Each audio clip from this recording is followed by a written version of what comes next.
Hiya, just going to talk to you a little bit about the Daiwa Pole Fishing Masters.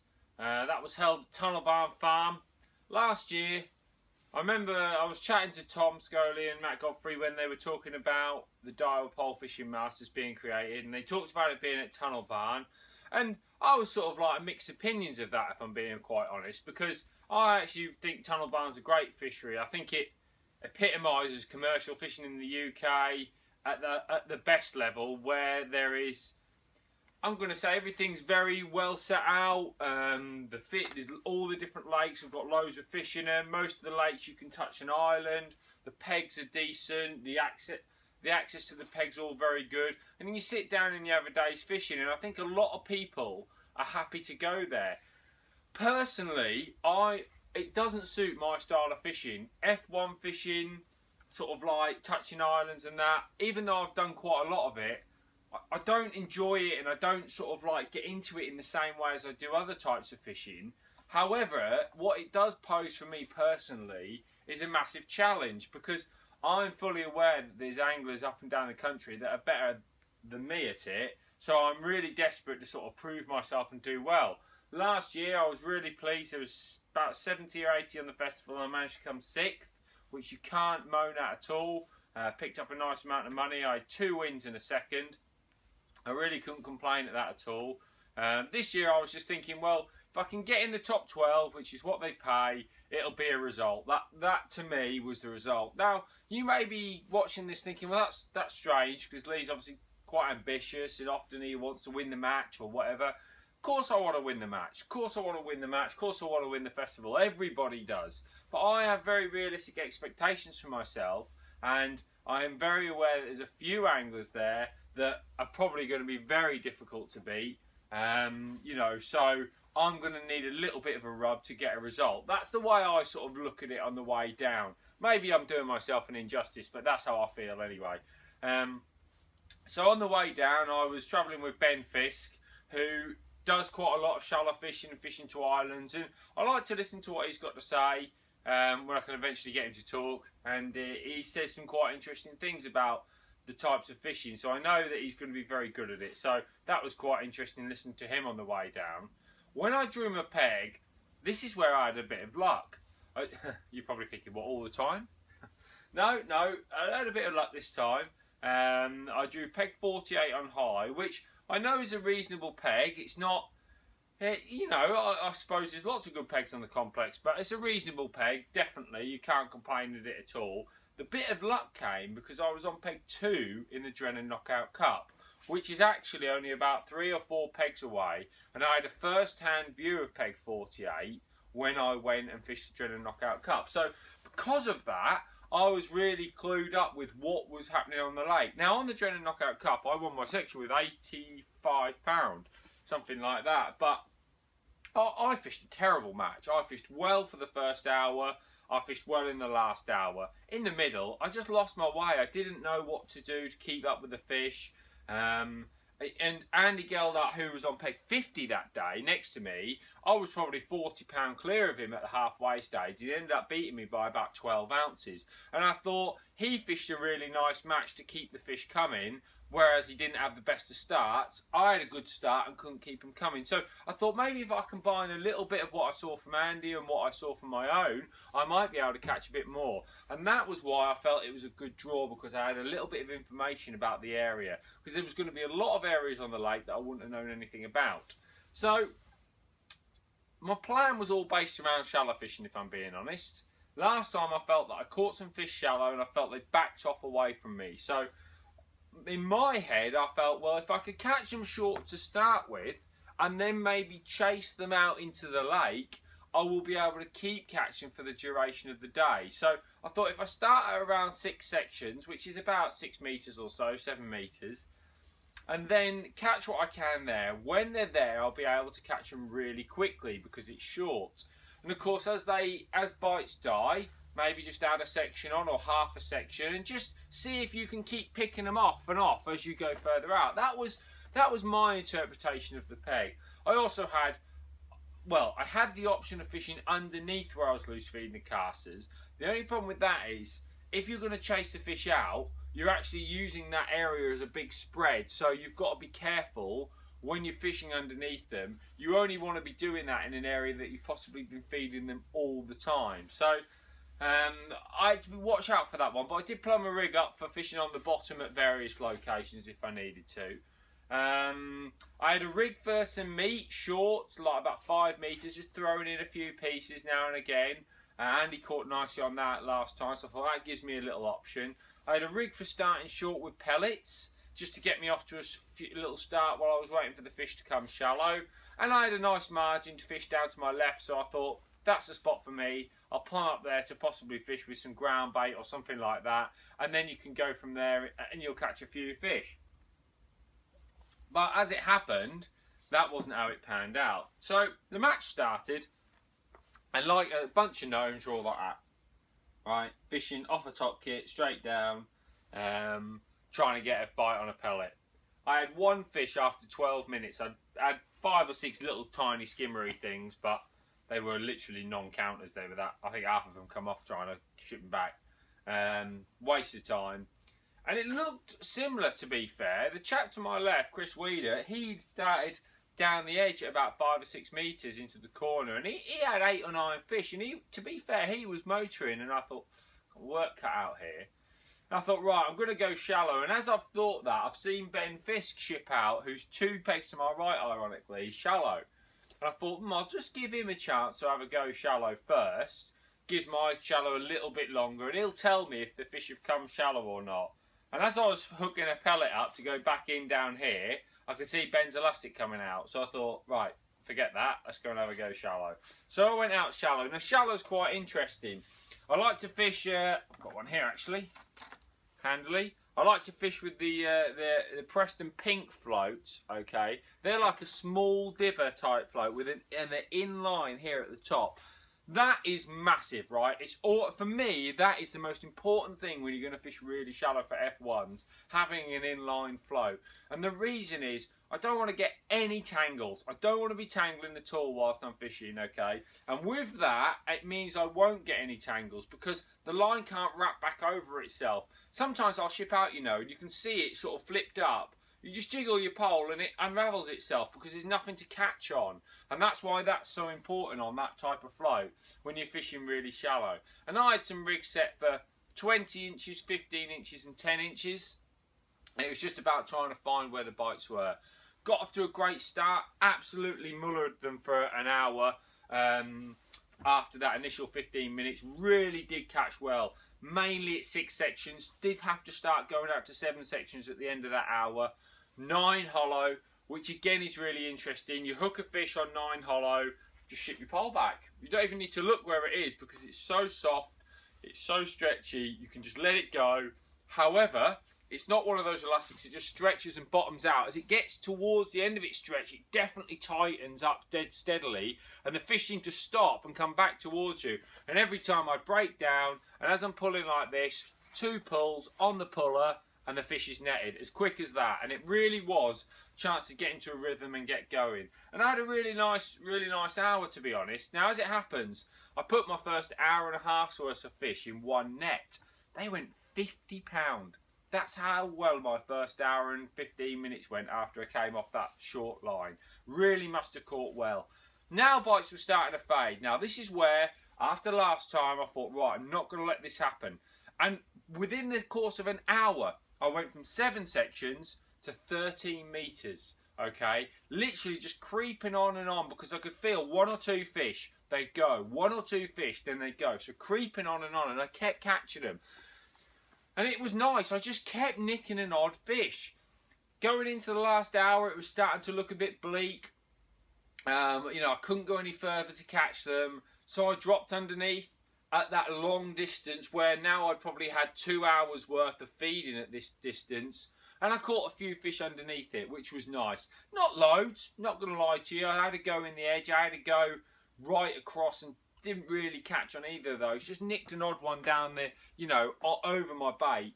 And it just kept an odd fish coming, which I felt was going to be important. I could see Ben was still catching a few fish, but I felt I'd had a much better start than him. I was hoping that my finish, even though it was poor, was nowhere near as bad as last time, so hopefully I'd done enough, but it was always going to be close. So scales came, I was absolutely delighted. I had £125. I'd like to say it was a comprehensive victory, but it wasn't, because Ben had £123. Very close, but it was a section win for me, which was all I really cared about. If you win your 7-peg section every day, you were always going to be close to doing well in the festival. What was interesting was that as the weight started to come back, it sounded as if I'd won the match. Now, for £125 to win at Tunnel's very rare. It's a fantastic fishery. You could tell with the thunderstorms we'd had, oxygen levels weren't quite as high, the fish were a little bit more lethargic, and as a result, my £125 actually won the match. So it's just a little lesson for me, really, and to anybody else out there. If you're doubting yourself a little bit before you go, just bear in mind that anything can happen in fishing. For me to win the match in that company, I was honestly absolutely delighted. I really, really was. You know, it's just one of those. If you draw a decent peg, fish a good match, I think you're going to have a chance of winning the match. So that's what you've always got to bear in mind, no matter how good everybody else is. You know, I'm sure you've got the chance to do it. So just one, also a comment on what I fished on the hook, you might be thinking. I fished with an 18 PR27. Quite like those. They kink in a little bit because they've got a straight eye. And I fished with a band, and I used a banded caster. A lot of people are asking me what bands I'm using. I'm using the Preston Innovation smallest bait band. I think they call them micro. They're a small band, right? Okay, the new ones that are in the packets, and all the rubbers on the packet. And all you need to do is you have to cut each one off, and they're quite hard. And when you look at them, you think, oh, they're hard. They're not the soft latex. That's what you want for banded baits, in my opinion. It's little, small. If you have a small band, right, trying to get it open to get your bait in is fiddly when it's raining. Certainly when it's raining. So it's a fiddly job, okay? And you're trying to get it in. It can burst your caster, slide over your pellets. What you want is a band that's almost the perfect size, but it's just going to grip your bait, so it's a little bit tougher. And that's what these do. You can slip your caster in dead easy, and because they're not as soft and they're a little bit harder, they grip onto your bait and it never comes off and it doesn't burst your bait. And that's what you want when you're banding a bait. So for me, that's why they're the most suitable bands for the job. I've been through hundreds of different bands trying to find one, and they were right under my nose in the flipping Preston one. So anyway, that's what I've been using, and they really do work well. It works certainly well for me on the day. So got off to a great start with a win. Really wanted to talk about that in a bit of detail because I felt it was important. There was quite a lot to learn. The second day I drew peg 3 on high pool. Now, again, I was pleased. I knew the area. I felt I had a chance. 3's definitely not the best peg in the section, but because it's very narrow there. But I still felt that from what I'd learned the few days before, I could turn something around. Talk about different day. Wow, unbelievable. We had a lot of heavy rain during the day, and it was incredible, really. I didn't catch anything at all shallow. Probably 5 or 6 fish. I had to completely adapt to what I was doing. You didn't have the distance to chase the fish on this particular peg. So I fished with casters at 7 sections underneath where I'd been feeding my casters. I fished with a little bit of worm, fed a little bit of worm, and I had a great run of fish. Kept nicking a fish all the time, and I felt I was doing really well. I was catching a few fish, and clearly nobody was catching, nothing like the day before, so it was great. Then about halfway through the match, we had an absolute monsoon of rain, a complete one of those heavy downpours you've probably seen on the news. It was unbelievable. It absolutely hammered it down. I caught 4 or 5 fish in this spell, and again, I didn't see anyone catch one, so I thought, great. As soon as this rain had finished, it was like a completely different venue. All of a sudden, there was fish topping everywhere and going all over the place. And like young Jake Gallagher, who was next to me, he was on 5, the angler between, bear peg between us, he was catching shallow. He had 59 F1s in the last 2 hours. That is absolutely incredible. You're absolutely bagging. And I'm sat there, can't catch anything shallow. Bearing in mind I won the match the day before fishing shallow, it just goes to show how shoals of fish can move into certain areas and be there for some people and not for others. I couldn't get a fish shallow. It was like there was nothing there. I had to keep going on the bottom. I had a good lead on him, and I just thought if I keep putting a fish in the net, maybe I'll stay ahead. He's done brilliant though. I've weighed 83 pounds and he's ended up weighing 87. A really good comeback. Just goes to show you never know what's going to happen. You know, with 2 hours to go, I'm sure he felt he couldn't win the section. I'm sure he felt it was impossible. Solid, absolutely solid. And I kept catching. It wasn't like I caught nothing. I've caught probably 30 odd pounds, steady away. Just never caught them shallow again, just caught them on the bottom. That gave me a first and a second going into the last day, where I drew new pool, peg 7. Now I had an interesting day. It was really hard. I knew it was going to be hard.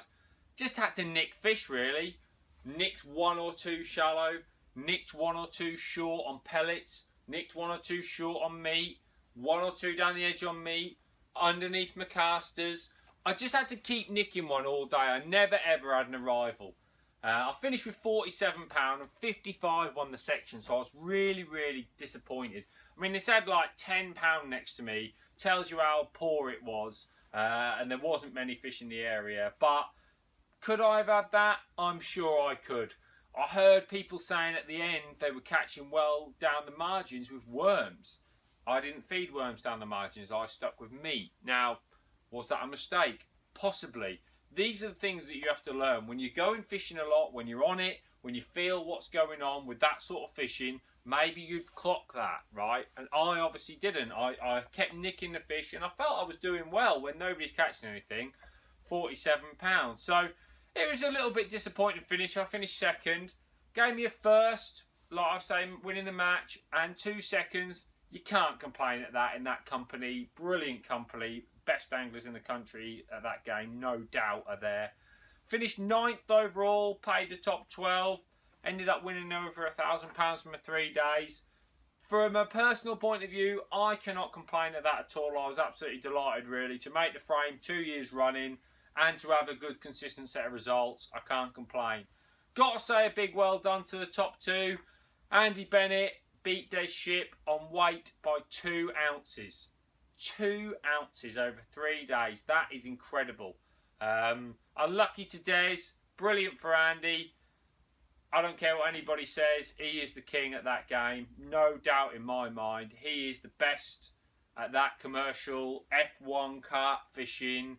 When there's any islands there, that sort of fishery, he is the best, right? No doubt about it. He's proven that by winning. I think he's won at Western Pools, the Westwood Lakes, knew they sounded similar, and Tunnel Barn Farm. Well done, Andy. You are the king, no doubt in my mind, at that game. Brilliant, absolutely brilliant. Hard luck, Des. You know, good performance as well. Paul Holland deserves a mention because he won 3 sections as well. Winning 3 sections in that company is remarkable. So well done to those 3. Really well done.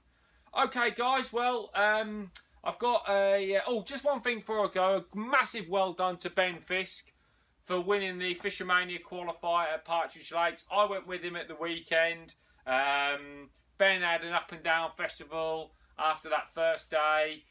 So then to come and win the qualifier at Partridge with £148 and qualify for Fish Show, I really was delighted for him. Well done, Ben.